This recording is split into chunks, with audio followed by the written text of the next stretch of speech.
Hello and welcome back to the Geordie Pig Investor channel. Today I am going to take you through how my portfolio looks after investing for 1 full year.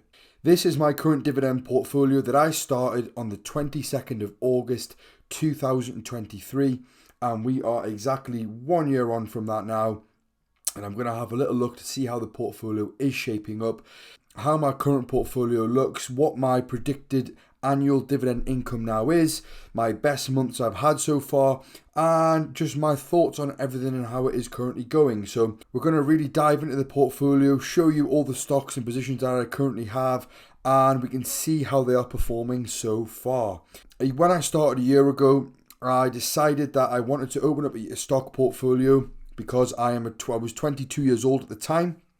And I was starting to really read into investing and the S&P 500, and I was getting into that sort of field.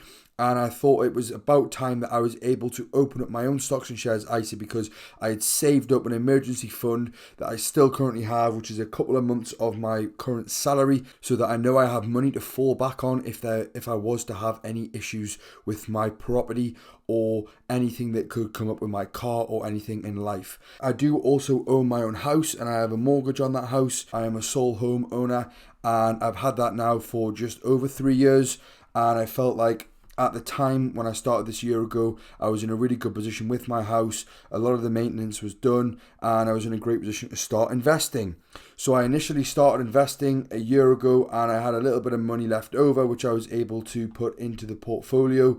So I started off with about £1,000 payment into the portfolio, and I've grown it to a value of around £24,500 within 1 year. You can see overall I've actually invested £22,890 since I started a year ago, and we can see how much money my portfolio is currently up.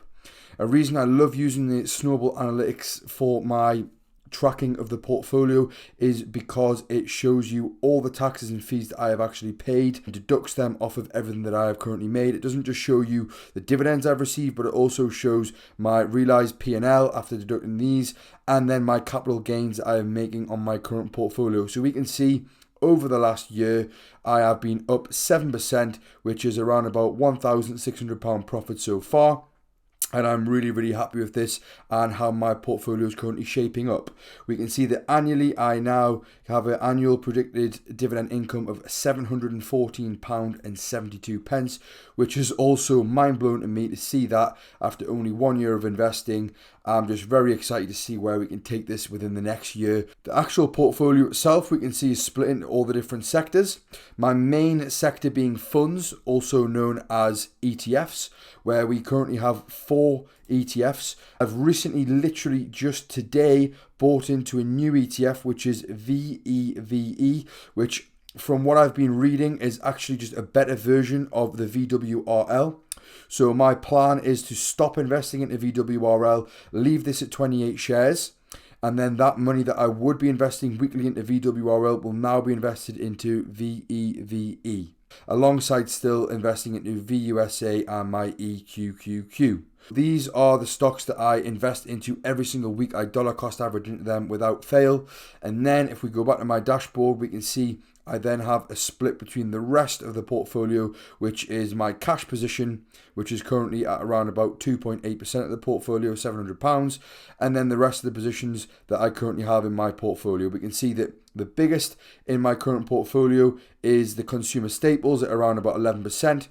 Then we have real estate, which is just behind it, around about 10.8%. And then we have technology as well, which is around the 10% mark, with the rest all dipping down from that point onwards. But I'm very happy with the current split. I don't feel that I'm over diversified in any sector. And I'm really happy with how all the sectors have performed over the last year as well. As we can see, I'm up pretty much across all sectors, only a couple of them which are slightly in the down. For the most part, they are in the green. So if we move across to the analytics, we can actually see the different stocks that I own in the portfolio. And I recently trimmed out of a couple of positions so that my portfolio is now around 28 stocks and 4 funds. As of right now, I have a great balance between my UK dividend payers and my US dividend payers.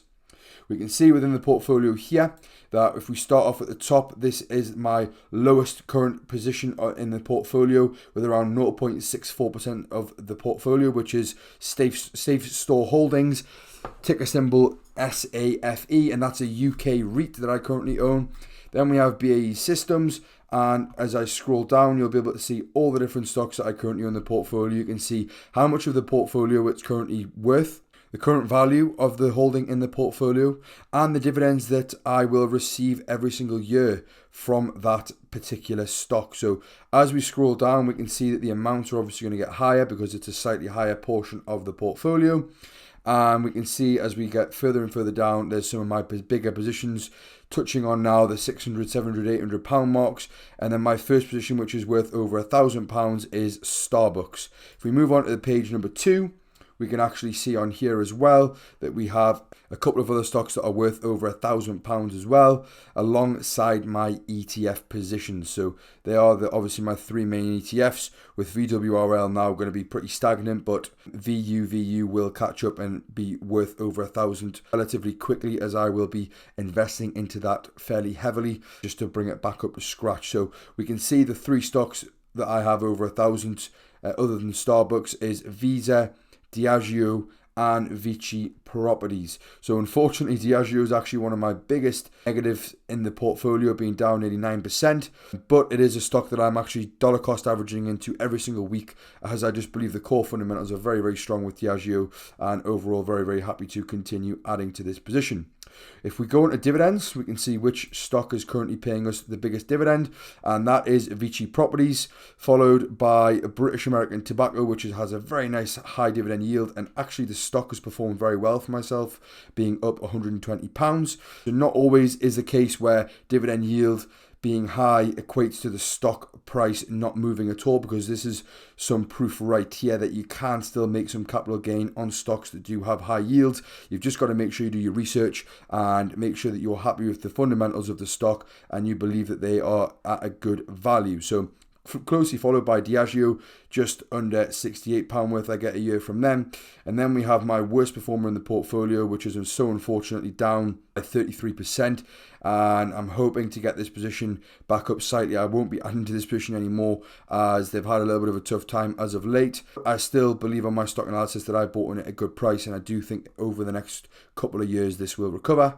And then we have BP paying me around £45 a year, and VWRL the same. So yeah, these are some of the biggest payers in the current portfolio, and I'm really happy with the balance in my portfolio between not only dividend payers but also dividend growers. As we can see, some of the bigger growers in the portfolio such as Apple, Microsoft, Waste Management, MasterCard, Visa is also another big one that's a real big dividend growth stock. I believe I've got a really nice mix right now, and I'm very happy with the amount that I've invested over the last year and how the portfolio is shaping up. So like I say, the stocks in the portfolio being down to 28, I believe it's a number that I can actually keep an eye on and really track every stock. And I'm very happy with all my current positions. And if we show you this little chart here, if I scroll down, we can see how much money I'm expected to receive over the coming months. So my monthly average is now over £58 a month. And we can see over the next couple of months, we have some massive months coming up. And then if we look towards next year as well, we've also got some big paying months. And this isn't taking into account, obviously, the amount of money that I will be investing over the next few months before these months actually hit and I get paid out, as the likelihood is I'll be paid out more by the time I get there. So very, very exciting to see how my portfolio has performed and is continuing to perform. And my main goal is to just stay consistent with it and continue to try adding to my stocks and shares ISA in 2025 and for the remaining of 2024. And I just really hope to continue being able to consistently add money to this portfolio and eventually one day reach my goal of living off of dividend payments. For me, a lot of people have said if I just invested into my S&P funds, I would actually have made a bigger gain than by investing across all my different dividend stocks.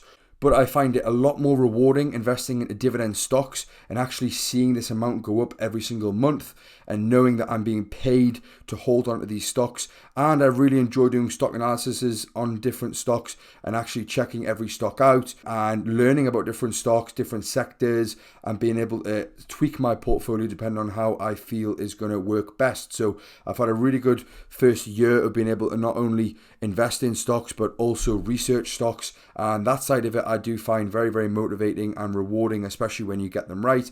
And as you can see, across most of my stocks, they are in the green. I only have a couple of red positions, so I feel as well that I've been able to pick my stocks out very, very well so far, and I hope to continue to do so. So the plan moving forward is just to continue investing into my stocks and my ETFs, building up my portfolio, building an empire, hopefully reaching that £1,000 annual amount as soon as possible, and then just look for my next goal from there. And I'm hoping to have around £25,000 invested by the end of this year as well. So very, very happy with how it's shaping up. How has your portfolio performed?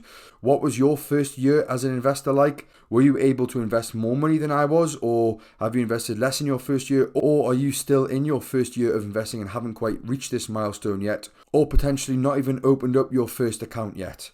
Let me know in the comment section down below. I hope you enjoyed this video reviewing my first year of investing. Here's to another good year. I'll hope to continue to document it on YouTube, as I really enjoy this side of it as well. And I love getting all the comments and being able to respond to them and seeing how all your portfolios are doing alongside mine. So please like and subscribe. This is the Geordie Pig Investor, over and out.